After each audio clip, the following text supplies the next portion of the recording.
Hello everybody, my name is Benjamin Bloom and we are on the eve of the playoffs. It is the Friday before we start off the playoffs and don't like that repetition.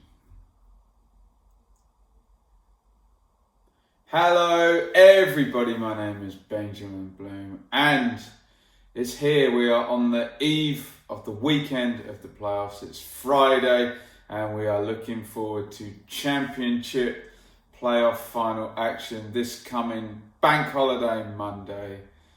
Derby versus Aston Villa at Wembley. I will be there, and before we get to the preview type stuff, I thought I'd have a quick look, smarten myself up on each of the two teams' roads to Wembley. When I was younger, FA Cup coverage was called Road to Wembley, so why the hell not? And today, I'm going to look at Derby County, who stunningly managed to get into the playoff final with that incredible victory at Elland Road. Check out my review of that game. I was there. That's already up elsewhere on the channel. So to start Derby's road to Wembley, really you have to get back to 14th of May last year when Derby, again in the playoffs, went off to Fulham. They had a 1-goal lead from the first leg, and really Gary Rowett kind of sat there and played into Fulham's hands, and it was all a bit too cautious, all a bit too pragmatic, all too worried about defending the lead you had already, and Fulham stick 2 second half goals in to knock Derby out, and obviously Fulham got to the final and beat this year's finalists Villa as well. So huge loads of incestuous Championship storylines there. We all know that Fulham were quite a superior side to Derby, but hey, it was a one-off game they went into with a 1-0 lead, and I think that might have exposed Rowett's kind of tactical sympathies there as a little bit too cautious. That said, on the 22nd of May, just a week after that game, Rowett asks to be released from his contract. He's been approached by Stoke City, who are just relegated from the Premier League and have a bumper, 75 million quid's worth of 3 years of parachute money. And Mr. Rowett fancied a go at Stoke. We all know how that ended now, so Derby fans might say, okay, in this road, this journey, this story, that might have been something that actually worked into their favour. But off goes Gary Rowett to join Stoke. And Derby are without a manager, but they're not without a manager for long. We're in Championship hire and fire season. And on May the 31st, after being linked with several clubs, including having an interview at my team, Ipswich, Frank Lampard takes over as Derby County manager. So his first job in management, quite high up the pyramid. If you think, where did Derby finish last season? 5th, so 25th statistically in the pyramid. And oh no, were they 6th? No, they must have been 6th, mustn't they? Sorry, 26th in the pyramid when Lampard takes over. So big job, and I think we all knew the financial state that Derby had been in, with FFP now tightening up, and frankly years and years of spending under Pearson and Clement and McLaren. Derby always known for dropping big money on proven Championship players. In the end, we know that this spending had to come to an end, and this looks like the start of it. Some people would say it had already started, but I think we all know that Mel Morris, with the right bidder, would probably sell Derby tomorrow. Well, actually, probably wait until after the playoff final. But you take the point I'm making. So in terms of the financial competitiveness of Derby, probably less than it had been over the last few years. With that being said, Andy Weimann goes straight out to Bristol City for $2 million. But Lampard puts his stock in 2 loan players early on. In comes Mason Mount, much vaunted Chelsea youth player, obviously Lampard is one of Chelsea's greatest ever players, if not their best ever player.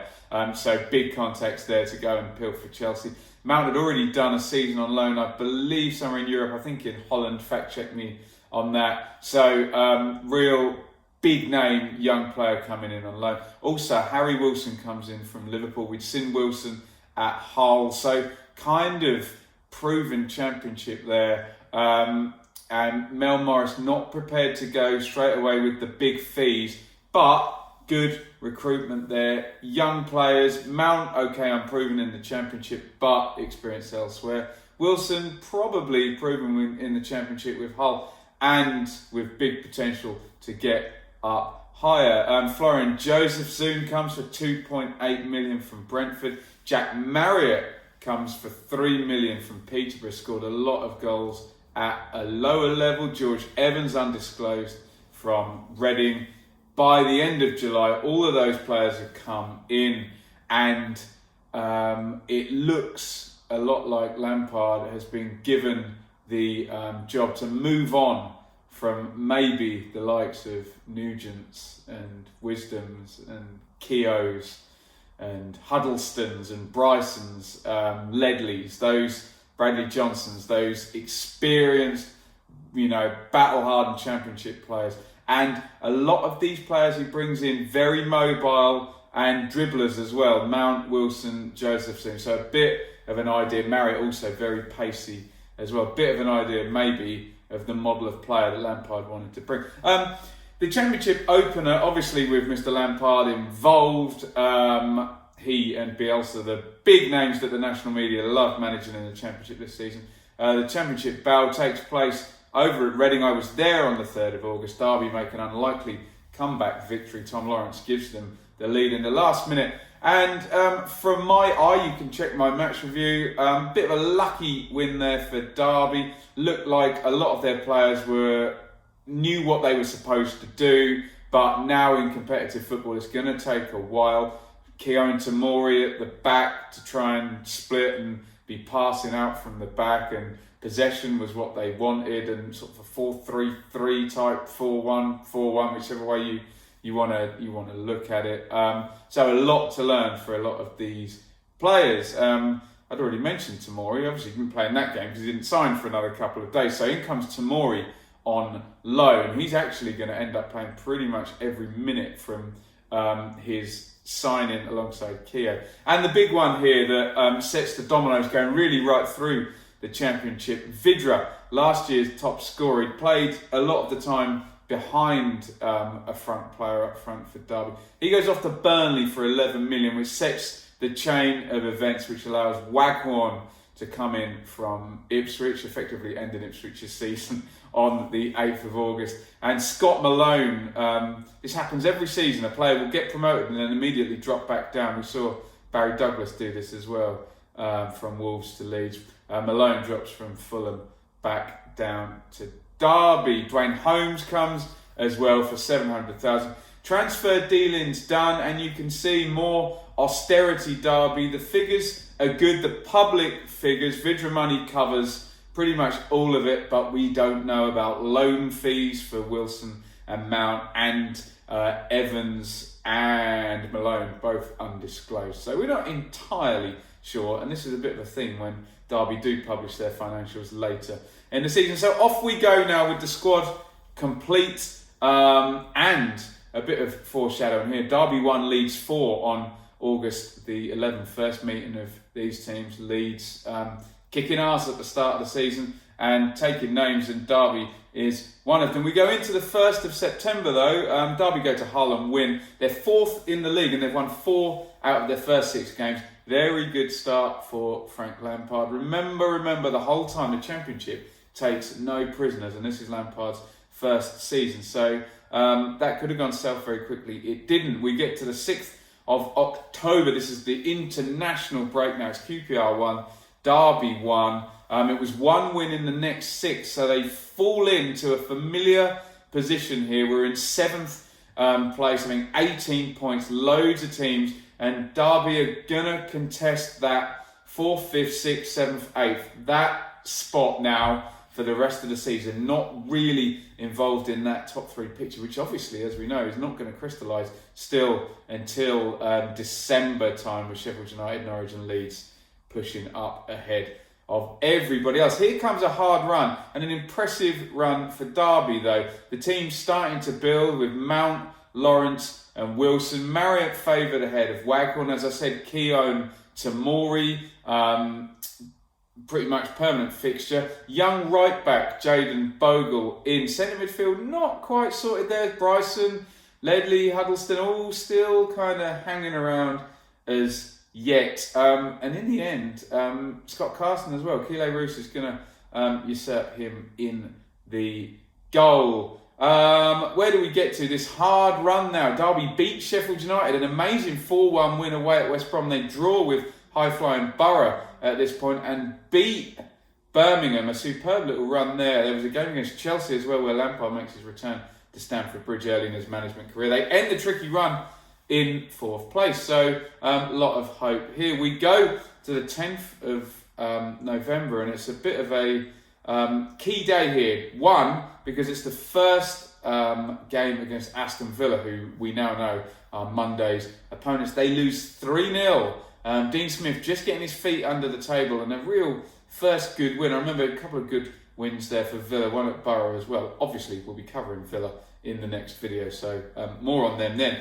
More importantly, Craig Forsyth drops out, cruciate ligament injury. He is done out at left back. Mason Bennett drops out as well. So long-term injuries, a bit of a theme, not just for Derby, but for the whole of the Championship, really. I say this a lot, 46 games is an awful lot. And when you see how few midfield and attack players actually make it through the season without having some kind of injury, you'll see why we probably could cut down the amount of football being played in this division. Obviously, I love it, but when the players can't finish the competition, you know what that's kind of saying. So, yeah, Derby 0, Villa 3. Hold that thought for Monday as well. We get to Christmas time. Derby 1, Bristol City 1. 1 defeat in the next 6 is a decent run. 5th place on Christmas Day. 4 points above 7th place. But we get another of these fortuitous runs where the top teams are all going to play each other for a few weeks. Sheffield United get their revenge. They beat Derby 3-1 on Boxing Day. Then an incredible win for Derby at Norwich. They're 3-2 down, trailing with minutes to go. When the floodlights go off, they come back on, stick 2 goals in, and a strange, balmy 4-goal away victory, not for the first time this season for the Rams. Marriott getting the winner late on as well, dinking it over the keeper. Hold that thought. Derby 1, Borough 1, and then we bring ourselves up to the 11th of January, and real key spot in the season because it's Spygate time. Derby go off to Leeds and it's revealed that Marcelo Bielsa has sent spies to every team in the Championship, but he gets caught outside Derby's training ground. The atmosphere is amped up, and Derby are kind of the whipping boys in all of this. Everyone kind of gets behind the madness of Bielsa and that story. Lampard is mocked when he says we do research too, and Leeds really do a number on Derby. Excellent performance from Leeds. It's 2-0 and a real kind of 2-0 hammering as well. Derby don't get near them on the day, and we wonder if this is a key moment. Ashley Cole joins in sort of 2/3 of the way through January in this transfer window. At the end of the transfer window, Andy King comes in as well. So trying to solve that Forsyth problem at left back. Obviously Scott Malone is there as well. Andy King comes in to help in central midfield. The bounce back from Spygate is actually quite good from Derby. 7 points in the next 9. They're still flirting with the playoffs rather than solid in there. They're in 7th place, but key news as well is that they're in the cup. And is this knocking spots off their players because Mason Mount's injured in the game against Accrington? 26th of January, he is going to be out for about 6 weeks. And you do the maths, not quite Grealish level influence on the team, but bad run coming up. Derby's midfield looks very, very static. Bradley Johnson comes back in, but they need to reconfigure in there. 1-1 draw at destined for bottom Ipswich. I was there. 0-1 home defeat. Millwall sit back. I was there. Hit them on the counter. Jed Wallace with the goal. And then a 1-0 defeat at rivals Forest, where early blitz and a Martin O'Neill defensive shape kicks Villa out of that one. And then on the 2nd of March, just to end this run, it's 4-0 at Villa. So an aggregate score of 7-0 in the 2 games between playoff finalists Derby and Villa. The 2nd defeat to Villa. Jackie's back for Villa, and we go into the last 12 games with Derby still holding on there in 7th position with traffic behind them. 5 points in the next 3 is decent and takes Derby to the last international break. 9 games to play. In 6th place for the final sprint. And more importantly, Mason Mount returns after this 2-week break. And, go figure, Derby beat Rotherham 6-1 on his return. Waghorn with the hat-trick. Mount, the big influence. They go to Brentford and Harry Wilson gets his first goals since January the 19th in a game against Reading. It's a 3-3 draw. Derby turned down for what Lampard considered a definite penalty. He's not happy. The goals are going in, but they need 3-pointers at this stage of the chase. And what looked like a pivotal defeat on the 9th of April, 2-0 away at Blackburn, and Derby dropped down to 8th as both Villa and Bristol City surge past and make their moves for the playoffs. Villa are going to disappear into the distance, but Bristol City are going to be a key foe here. Back we come, another big win. The goals are going in now though. 4-0 against Bolton, and a graveyard for a lot of teams in the run-in was St Andrews. 2-2 though. Derby come out there with a point. The goal's still going in, and a 2-0 late win over QPR at the end of Easter. Seems like just yesterday, doesn't it? 7 points from those 3, and they are back into 6th place. Their destiny in their own hands, and we have 3 games to go. And this is the key game out of all of them in this road to Wembley. It's Bristol City 0, Derby 2. Swansea were in the background, but it was only ever a complete 2-way shootout between Bristol City and Derby. And in this big must-win game, the first of many really for Derby in this period, they go to Ashton Gate and they get the 2-0 win to put themselves firmly in the driver's seat. They could confirm it in South Wales on the penultimate game. Bristol City keep the chase going with a win at Millwall the night before. Derby don't beat Swansea, but they do get a point just to edge them. That 1 point ahead going into the final day. You always want that advantage. And it is a final day shootout between Derby, Borough and Bristol City. Borough just coming back at the end there with a couple of wins. But on the last day of the season, maybe West Brom have playoffs in their minds. They're already confirmed. And Derby get the win. 3-1 at Pride Park. 6th place confirmed. 74 points. And I think we would all say a pretty good job by Frank Lampard in his first season. 74 points, 6th place. I'm sure a lot of the other less money teams and fans of those teams would say, yeah, okay, well done Lampard, Derby still pay good wages. They still managed to compete with those top teams. And we did see, as I mentioned, Derby's financials come in.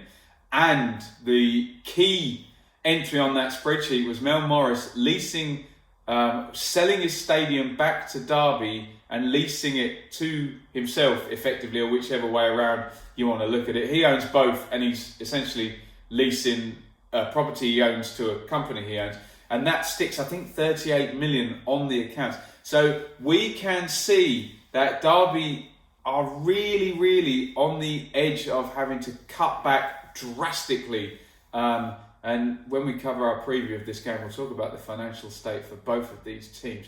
So, genuinely, I would say a good job from Lampard. He has regenerated that Derby team away from a lot of the older players as we go into the playoffs. Bogle in there at right back, that's a saleable asset. Okay, Tamori isn't his, developed. Roos comes in goal. Keogh will be there forever. Malone, a left back. Bradley Johnson makes his way back into the team by the end of the season. Mason Mount, important. Again, they don't own him. He will not be there next season. Lawrence Wilson, really, really important, guys. Lawrence owned Wilson, not. Again, he won't be there next season. Such a key game coming up here. Waghorn, I think, got the nod over Marriott at the by the end of the season as well. And we'll just see what happens with the other midfield position, Holmes, Bennett, whoever. So the team that ends, the likes of Huddleston, Bryson, Nugent, Forsyth, Ledley, all those guys that I mentioned, kind of being phased out. So another good kind of thumbs up for Lampard there. In we go to the playoffs, 11th of May. I was at both of these playoff games, and Leeds really a lot better than Derby in the first game. Quite superior performance. Leeds take the win 1-0. Roof with the goal. Derby didn't really get close to them. Struggled without Waghorn up front. Nugent struggling to lead the line there. And very impressed with Leeds. And huge favourites going into the second leg were Leeds. We knew this much trotted out stat. No team loses at home in the playoffs first off and then wins the away game.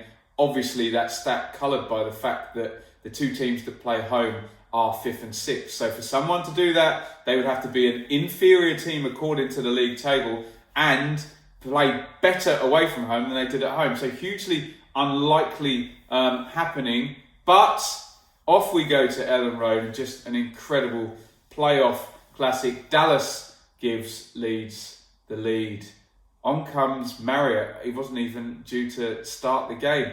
Gets them level at half-time, and then straight away after half-time, Derby score again. Mount puts one in there. Lampard's gone for all his tricky dribbly players, and they win the penalty. Leeds collapse, and it's 3-1. Wilson sticks the penalty in, even though I got that wrong from up in the Leeds stand on my video. Got a lot of stick for that. Leeds get it back to 3-2, and Dallas gets another goal. Berardi gets the red card, and Derby smell blood. They hit the post, and then what will now go down as a famous late winner from Marriott goes in, I think, about 84 minutes, and it's 4-2, and a brilliant comeback coloured by the narrative of Spygate.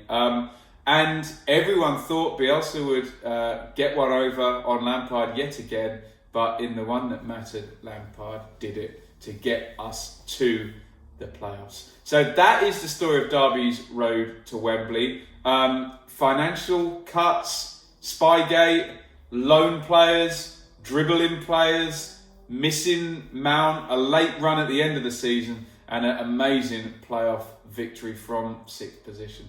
That's how Derby got there. Let me know what you think in the comments of the key moments, the key men, how well you think they've done. Are they performing above or below par? We'll talk about their chances in the final in probably 2 videos time, because I've got to cover Aston Villa first. But let me know what you think of Derby's season and my reading of the job Frank Lampard has done. Thank you for watching. Stay tuned, because we'll be back talking about Villa probably tomorrow, and then maybe the full preview of the game on Sunday. Massive game. They say the £180 million game. That's totally true, and 2 teams desperately in need of that Premier League promotion. Thank you for watching. Hit the subscribe button, hit the bell, follow me on Twitter @BenjaminBloom, and see you to talk some Villa very soon.